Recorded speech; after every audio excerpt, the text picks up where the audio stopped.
The first reading then comes from Acts of the Apostles, chapter 9, 36 to 43. In Joppa, there was a disciple named Tabitha. In Greek, her name is Dorcas. She was always doing good and helping the poor. About that time, she became sick and died. Her body was washed and placed in an upstairs room. Lydda was near Joppa, so when the disciples heard that Peter was in Lydda, they sent 2 men to him and urged him, "Please come at once." Peter went with them, and when he arrived, he was taken upstairs to the room. All the widows stood around him, crying and showing him the robes and other clothing that Dorcas had made while she was still with them. Peter sent them all out of the room. Then he got down on his knees and prayed. Turning towards the dead woman, he said, "Tabitha, get up." She opened her eyes, and seeing Peter, she sat up. He took her by the hand and helped her to her feet. Then he called for the believers, especially the widows, and presented her to them alive. This became known all over Joppa, and many people believed in the Lord. Peter stayed in Joppa for some time with a tanner named Simon. This is the word of the Lord. Thanks be to God.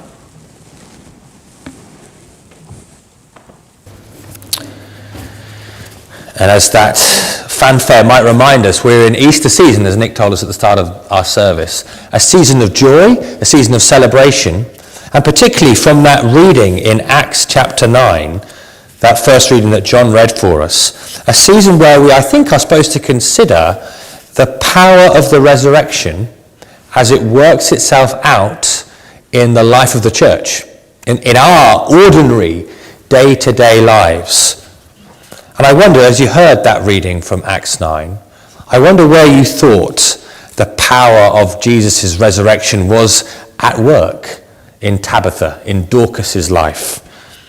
I mean, it's an obvious one, isn't it? The fact that she was raised to life again, having sadly and tragically died, with the widows, with all those who've helped her gathered round weeping. Peter comes, and like his master, is able to bring her back to life again. But unlike his master, he has to get down on his knees and pray for his master in heaven to step in and bring her back from death. That is, of course, where the power of the resurrection is visibly, obviously shown. But as I've been thinking about this passage and about why we are reading it in Easter season, beside the obvious fact that it's a story of someone coming back to life from death, it's, I think, dawned on me, and I want to suggest to you that, particularly for the first readers of this account of the life of the church, the power of the resurrection in Tabitha's life is not just seen in the fact that she is able to be raised to life again, having died, but it's in the quality of the life that she lives, the life that she is restored to. It's the thing, really, that drives the story along for Luke at this point. It's the fact that this woman, Tabitha or Dorcas, is a person who is always doing good, as verse 36 puts it, helping the poor. Part of the tragedy, the trauma for those around her is that she was such a kind person, such a person of charity and humility and love and concern and compassion, that it seems so cruel that she's taken. All those widows gathered around, it seems like they're just some of the people who she has blessed and served and helped. The power of the resurrection is shown not only in the fact that Jesus is Lord over death and has defeated death in his death and resurrection, but if you like, his resurrection life works out in lifestyles in his followers of love and charity and good deeds. And actually, as you dig then into this story, there are 2 things which might at first not jump out at us quite so much as they should or as they would have. for Luke's original readers, but which sort of drive that point home for us. The first thing that is striking about Tabitha or Dorcas is that she has a life of finiteness and frailty. The fact that she dies, as well as being, the precondition to her being raised to life, of course, it says something about, it points to the obvious but sometimes suppressed fact that we are all mortal. One of the things that's really interesting about Tabitha or Dorcas is that she was clearly a wealthy woman. The fact that she has two names might actually point to that. But certainly the fact that she's got an upper room. She was someone who had the means to die, if you like, in a dignified way, which wasn't something that happened to every person, far from it, in the first century. It was common in Jesus' day, in these days, the first century AD, to think that suffering, pain, brokenness was something that the gods or God or whoever meted out on those who were unworthy. And so if you were poor, and in fact, just before this reading, we didn't read it, but the story just before of a man who's crippled, if you had disabilities, if you were losing out in life in any way, the perception was you were the ones that God didn't favour. But someone like Dorcas, Tabitha, wealthy, of course, God loved her. And yet, if you like, the tragedy underneath all of that's going on in this bit of Acts chapter 9 is even the rich can't protect themselves from death. Even the wealthiest can do nothing about their humanity, their finiteness, and their frailty. And although she is going to be raised to life again, apart from the gospel, apart from the message of Jesus Christ, that is only ever going to be a temporary thing. She is raised to life again, but she's not here today. So in the end, she did succumb to death because everyone succumbs to it. And if you like, one of the things that Luke, I think, is doing here is putting it to us. In the light of mortality, in the light of just the fact that we are human and we are not immortal, what really matters? What is worth pursuing? Maybe particularly if you have the sort of means that Tabitha, that Dorcas has. Now, I say that's a question that we might not have thought about very much because there's something about the context, the times that we live in, that means that we want to push away questions of mortality as far from our minds as possible. And if you like, what's going on in Acts chapter 9 is that Luke is bringing that back to us and saying, you can't do that. A few years ago, I came across an extraordinary video game called That Dragon Cancer. It was written and produced and so on by a couple called Ryan and Amy Green. Now, Ryan is a software developer, and he's very good at designing computer games. And they designed this computer game so that you could follow along and be part of and live with them the story of their son Joel, who contracted cancer at the age of 1 and died at the age of 5. And it's the most extraordinary achievement, venture, and it really was an achievement because it blew people away, kind of computer gamers, that they would play along and enter into, via that particular medium, the shock, the grief, the ups and downs, the roller coaster ride, and eventually the tragedy of this little boy who eventually succumbed to cancer. One of the things that reviewers said about it, they'd never played a game that was unwinnable. In every computer game, in the end, they might sort of ramp it up a bit, make it look unwinnable, but there's always a way that you come through in the end. And this was a game that ended, and could only ever end, with losing.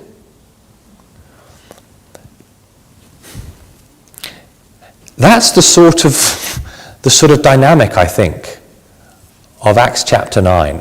There is great power, But we're first of all supposed to see frailty. And in the wake of this frailty, in the wake of human inability in the face of death, what really matters? What is going to mark a life that is well lived? I think Tabitha Dorcas shows us in this life of charity and service. But again, it might not strike us in quite the way that it would have struck the first readers of Acts. Perhaps the question of mortality, if you like, is numbing to us because we don't want to think about it. But the question of charity might be numbing for a different reason. I guess because it seems so obvious. Who in their right minds today would say that Tabitha Dorcas hadn't lived a life well? Who would say, oh, well, we're wasting our time making clothes for the poor. What a waste. It is just instinctive to us today that those little descriptions we get of her point to a character that we'd all want to emulate. She was always doing good and helping the poor. Well, that's obviously just wonderful, isn't it? But not to Luke's first hearers necessarily. When you sort of delve into the world in which this is all taking place, it was a world in which charity and, if you like, just pity, compassion, wasn't necessarily a virtue. An article I read a few years ago now talked about how it was Christianity that invented the idea of children. That might sound very strange to our ears. It invented the idea that there are these innocent people that society has a duty to protect. Now, why would Christianity be the thing that invented children like that? Well, this is what the author of that article describes as the worldview, the way that people in Jesus' day, in Luke's day, writing Acts, how they would have thought about the world. Let me read a bit to you. The entire social worldview was undergirded by a universally held, if implicit view. Society was organized in concentric circles, with the circle at the center containing the highest value people, and the people in the outside circles having little to no value. At the center was the free-born adult male, and other persons were valued depending on how similar they were to the free-born adult male. Such was the lot of foreigners, slaves, women, and children. In fact, the top man, the man right at the center, would have been the Roman emperor, the ultimate male. And everyone else around, as the further you went out, the less they were like top man, alpha male, the less they mattered. The historian Tom Holland talks about how, as a child, he was always fascinated in two things that don't seem the same as each other, the dinosaurs and ancient Greece and Rome. Those are the two things he just loved reading about as a kid. And then he had this sort of aha moment where he realized, although they were very different, the thing they had in common was this idea of basically there are predators who eat everything else. That's the way that, if you like, the world of the dinosaurs was ordered, T-Rex at the top, and it was the way that the Roman world was ordered, the emperor at the top. And he had this kind of morbid, this sort of strange fascination with that kind of unchecked power. That was the world that Luke was writing into. We sometimes maybe have a kind of romanticized, idealized view of ancient Rome. Someone I heard the other day said, it's always sunny, the way he thinks about the ancient world and Rome and Greece and so on. It's always sort of beautiful skies, whereas England is obviously always grey and rainy. But the fact is, if you lived there, unless you just happened to be the very small, 1 or 2%, who had all the means, life would have been awful, brutal. Mercy, compassion, was a sort of impulse that you had to push away from you because it was a sign of weakness. pity was a defect of character. And so it is that it took the resurrection power of Jesus Christ to make someone like Tabitha or Dorcas into someone who poured out her life for the sake of others. This is where the Christian revolution was at its most extraordinary. The Christians took in orphans, often baby girls left to die in the street because they weren't valued. They couldn't grow up to be a top male. Leave them out, expose them. Widows, people who didn't have a male to protect them. They stood no chance. They could be exploited without anyone giving a moment's notice. The Christians were known for taking in the widows that were just everywhere in ancient Greco-Roman society, the destitute, the poor. And it turned the world upside down. And it turned the world so upside down that we just now take it for granted that those who are poorest, those who are most marginalized, are worthy of our care. That we need to go and serve them. That we find Tabitha just instinctively, well, surely this is the right way to live. But it took the power of the resurrection. It took the power of Jesus and the Christian faith, of which he is the heart, to bring about this revolution in the way that people saw their fellow human beings. Not as on some scale from top to bottom, but as equally made in the image of God, and simply by dint of that, worthy of care. And those who use their power in any way to abuse, to marginalize, to squash those in God's image, well, should be resisted, should be worked against. Now, we are fortunate. We ought to thank God that we still live in a society which, if you like, has, although it's in many ways not overtly Christian, has the echo, the ongoing imprint of that revolution in the way of seeing human beings. It still has that very much towards the heart of its sort of DNA. We ought not to take that for granted, because the alternative, to live in the world of the dinosaurs or the Greco-Romans, is terrifying. And I suppose then the invitation for each one of us is, like Tabitha, to come and discover the power of the resurrection working out in our own lives. Not by being turned into superheroes.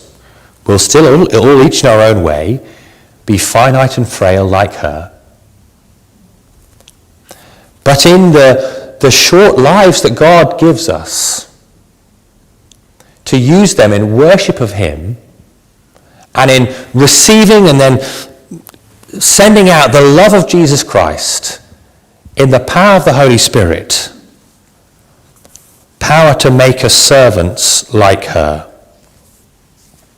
And this is where, if you like, because this seems so obvious that charity is a good thing, one effect of us kind of being numbed to it might be that we don't appreciate the revolutionary nature of resurrection faith, the power of the resurrection, and we don't ask questions for ourselves as a church, how Jesus is calling us to embody these lives of charity and service, following his example.